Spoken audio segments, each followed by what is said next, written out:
sailing with my brother Kevin. And I'm sailing with my brother Kendall.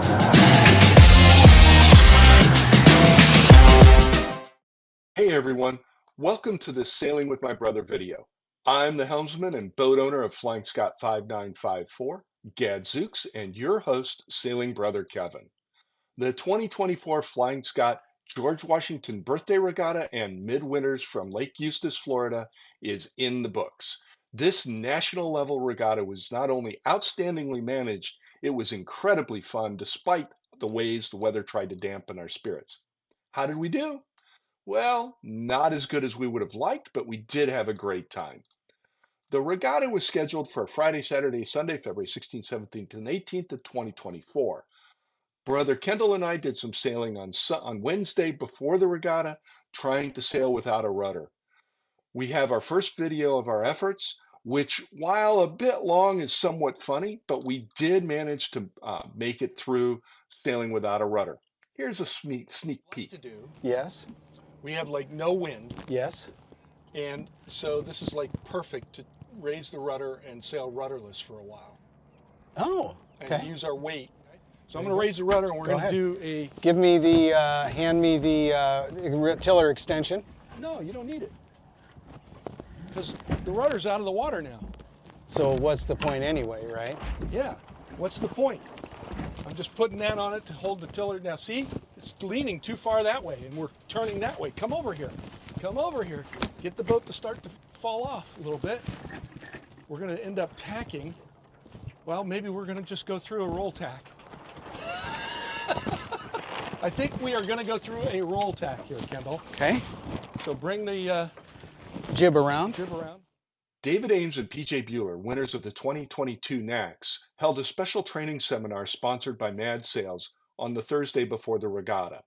We learned a couple of things there that we were able to apply at the regatta, but unfortunately it wasn't enough to help us pull in the hardware. A link to their drone video is in the description. Friday's racing started afternoon. It took quite some time to get the 75er boats or so launched. 81 boats were registered. Some decided at the last minute not to come, citing the pending inclement weather. And we chose to stay on a can throughout the regatta.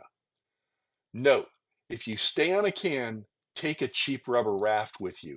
We did, and I am certainly glad we did. It allowed us to use our boom tent overnight, really beneficial during rain, and leave it behind along with other stuff in a dry bag. This also proved to be invaluable when Brother Kendall lost his balance at the can, slipped off the boat, and stepped into the rubber raft. Had the raft not been there, it would have been game over Sunday morning. Anyway, on Friday, the weather was decent. 5 to 10 knot winds from the west, clocking to the northwest, mostly cloudy skies, about 75 degrees. We chose to race in the Challenger fleet as this was our first national level event. Race course was set to be WA3, which, according to the sailing instructions, was windward, leeward, windward, starting below the leeward gate, finishing above the windward mark. The championship fleet of 42 boats started first, and then about 7 minutes later, the Challenger fleet of 31 boats started. We didn't do too well. In fact, we basically slid down the ladder the whole day to somewhere around 22nd after the first lap, when over the radio the PRO declared the race abandoned. Brother Kendall was quite pleased. It took me a minute or so to realize that this was a good thing. Here on this side, just so you know. Flying Scot, please. A million apologies. We have made a terrible mistake at the finish, so please return to the start line. It's our fault. We apologise. Excellent. Woo! Yeah. So, why was the race abandoned? There was some confusion regarding the course. Appendix S of the Racing Rules of Sailing designate a course WA3 as windward, leeward, windward, or 3 windward legs. However, the regatta SI specified a total of 3 legs, so windward, leeward, windward. The race committee got confused as to which was the correct course, and they did not set a finish line in time for the championship fleet as they approached the finish. They rightly abandoned the race and started a new one. frustrating the leaders of the championship fleet. Note to hosts of any regatta, don't use the same course designations in your SIs as those in RRS Appendix S. It avoids a lot of confusion for everyone. Anyway, the RC did manage to get 2 more races in, so by the end of day 1, we had completed 2 races where we scored 13th and 11th. And then there was a great party at the trough that evening, great seafood and Yingling beer. Saturday dawned gray and raining, and the forecast matched the final weather. No wind, rain in mid-60s all day. Ultimately, races were abandoned, but the host club did do a great job of keeping folks entertained and fed, breaking out the wine and cheese party early. Wisconsin Dairy Farmers Association sponsored a bunch of cheese for the event, and it was fabulous. Unfortunately, a number of boats decided that they did not want to deal with the continued rain and departed early from the regatta. About 25 boats left early, fairly evenly split between the 2 fleets. We did, however, get a great interview during the Saturday rain delay of another team of sailing brothers, Jim and Jeff Jalek. I'll let you learn about them from our 3-minute interview, but here's a taste. The full interview is available in the link in the description. We're here with the brothers, Jim and Jeff Jalek, although it's Jelek. Is that how you pronounce it? Czechoslovakian. That's right. Yeah. And so you sail with your brother Jeff, and Jeff, you sail with your brother Jim? That's right. Sunday got cold, around 50 degrees, but at least there was wind, even if the rain continued. After a quick briefing for boat extraction following the regatta, we got underway and sailed 2 more races.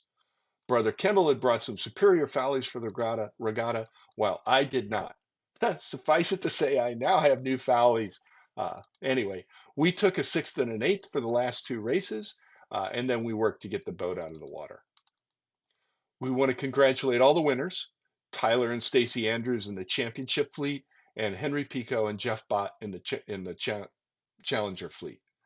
While we did not take home any hardware, we did have a terrific time. Thanks to the Lake Eustis Sailing Club for hosting such a spectacular event, and we are really hoping that the North American Championships in June at Cedar Point Yacht Club will be as well attended. We have full videos of the 4 completed races and additional videos in 360 format, plus a number of shorts on our YouTube channel, Sailing with My Brother. Be sure to subscribe, ring the bell to be notified when new content is posted. Of course, we can't forget the results. They're also posted in the community forum and our YouTube channel, Sailing with My Brother. Here's a quick summary of how we did. We came in 7th of 31 boats overall in the Challenger fleet. More importantly, what did we learn? At each regatta, we try to pick up on 8 to 10 things to help us improve at the next regatta. Here's what we learned at this one. First, our vang does not get tight enough. The leech telltale streams about 75% of the time, maybe a bit more, and it really should be about 60% of the time. Second, we're not getting the pole high enough on the spinnaker. The luff of the spinnaker is strapped and the shape is not vertical enough. Third, we've got good upwind speed and pointing. That's excellent. And fourth, our starts, at least on a long, uncrowded line, are not bad, and in some cases, they're excellent. And we get out front right away, but we're not holding it. And actually, in race 1, which we don't have much video of, we didn't cross the fleet when we had the opportunity to do so. We need to consolidate and do that. Go 1/4 of an inch. There. Oh, too much. Sorry, dude. Come there. That looks pretty good. Okay.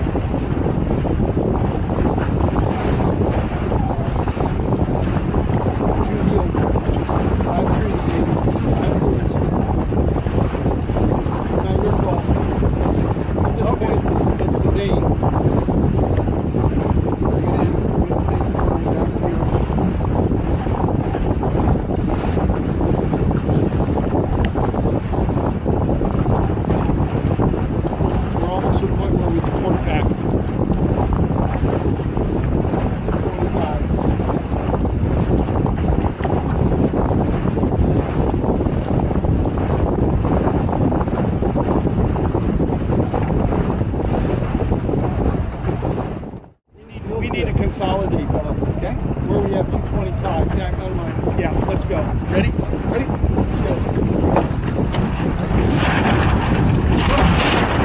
Come on.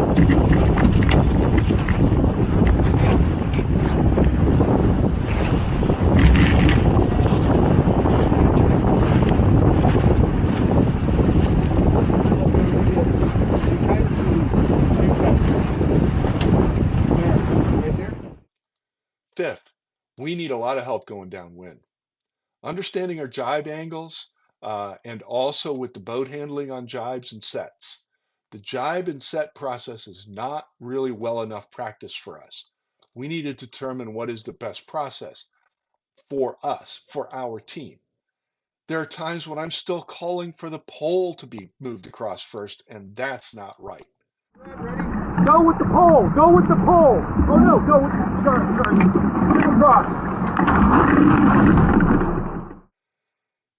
The sixth thing is mine.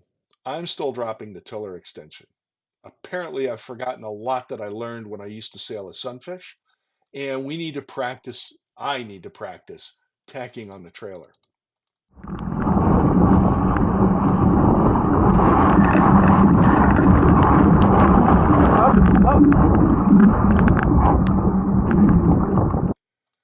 We seem to get tired and we lose focus. A ratchet block on the main will definitely help with that, and we've already got it and installed it. The eighth item is we go the wrong way even once we've learned which way is favored, particularly downwind. We elect the traffic to set our path rather than figuring out how to get around the traffic to go where we want to go. We argue, especially about whether I'm pinching or not. And although two brothers will do that, we really can't do that. Usually, he's right. No. You're pinching. You're healing too much, Kendall. I'm not pinching. They're both fluttering weirdly. Anyway, thanks for watching our first video summary episode of Gadzooks' performance at a recent regatta. Again, I'm your sailing host, Sailing Brother Kevin, and I want to wish you all fair winds and smooth waters.